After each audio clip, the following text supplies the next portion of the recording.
Jemaah sekalian muliakan Allah. Ketika anak ditinggal mati oleh ibunya, maka anak itu disebut dengan piatu. Ketika anak ditinggalkan mati oleh bapaknya, disebut dengan yatim.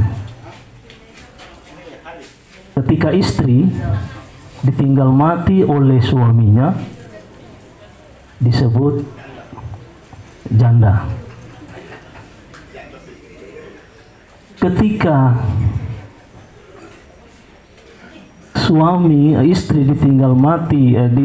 ditinggal mati oleh istrinya, disebut duda. Tetapi ada yang belum kita temukan dan sulit untuk kita membahasakan ketika orang tua ditinggal mati oleh anaknya. Ini mengisyaratkan kepada kita bahwa tidak ada bahasa yang sanggup kita gunakan untuk mengekspresikan bagaimana orang tua, kedudukan orang tua terhadap anaknya.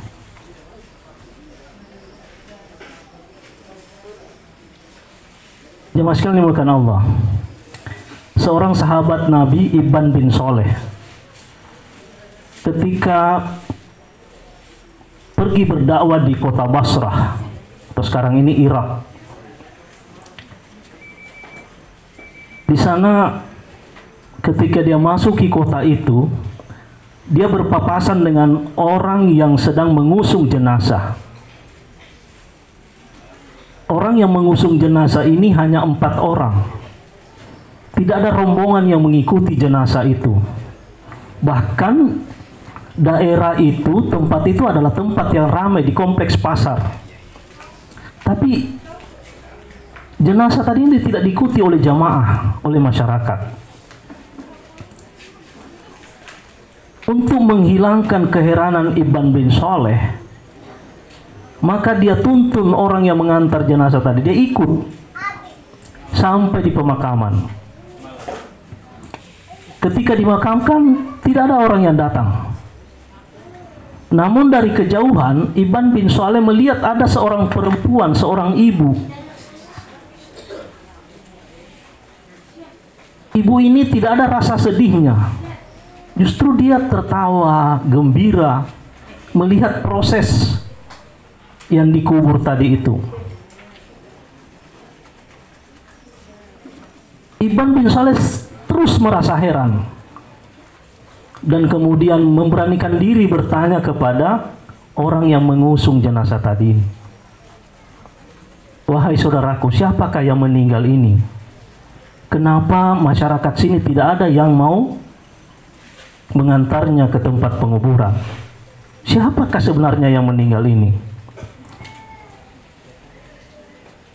Salah seorang dari 4 yang mengusung jenazah tadi justru mengatakan, kami sendiri tidak tahu siapa yang kami bawa ini. Kami hanya diminta tolong oleh seorang ibu untuk mengurus jenazah ini. Maka Ibn bin Soleh pergi menemui ibu itu. Ibu, sebenarnya siapa yang meninggal ini? Ibu itu menjawab, Anda siapa? Anda orang mana? Orang-orang di sini saja tiada yang peduli. Kenapa Anda begitu peduli? Anda ini siapa?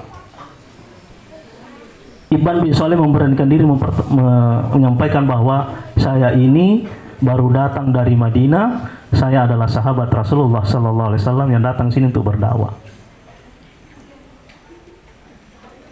Ibu itu kemudian menjawab, seandainya engkau bukan sahabat Rasulullah, saya tidak akan menyampaikan ini.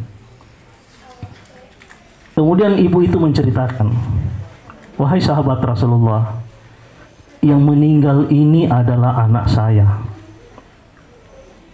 Dia ini adalah, bahasa kita mungkin di Palu ini, orang yang paling nafatu. Dia ini adalah anak yang paling nakal di kampung ini.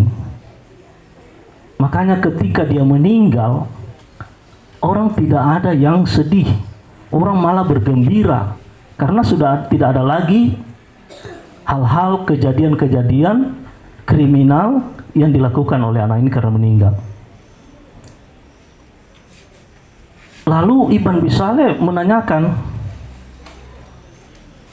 tetapi kenapa engkau begitu gembira? Kemudian ibu itu mengatakan,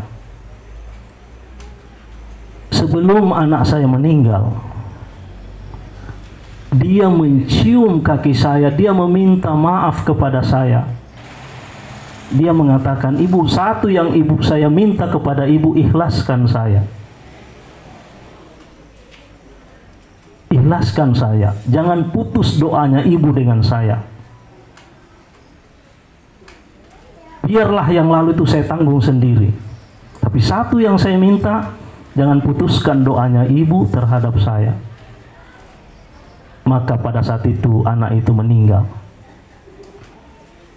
Lalu Ibn Bisaleh bertanya, apa yang membuat ibu menjadi begitu selalu tersenyum ketika melihat proses anak ibu ini dimakamkan? Dia mengatakan, ketika jenazah anak saya masuk ke liang lahat, setiba-tiba terbukalah, terbayang di hadapan saya itu surga. Sudah berbaris sekian banyak, sekian ribu malaikat untuk menjemput anak saya.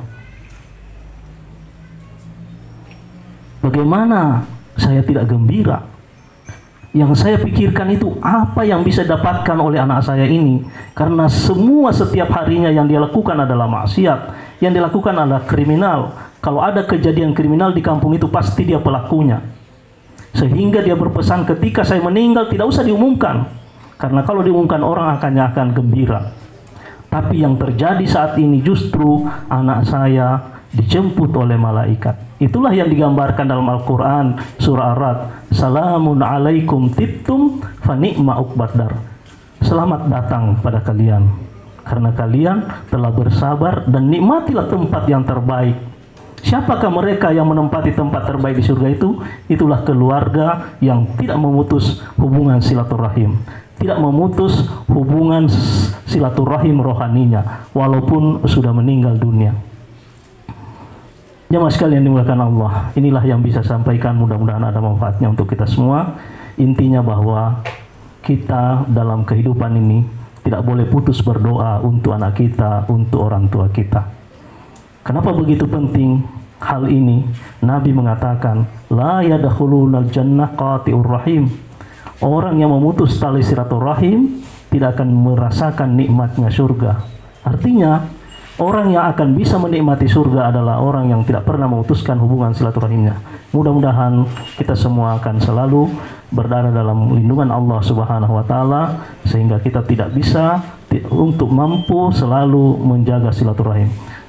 Allahu minkum, wassalamualaikum warahmatullahi wabarakatuh.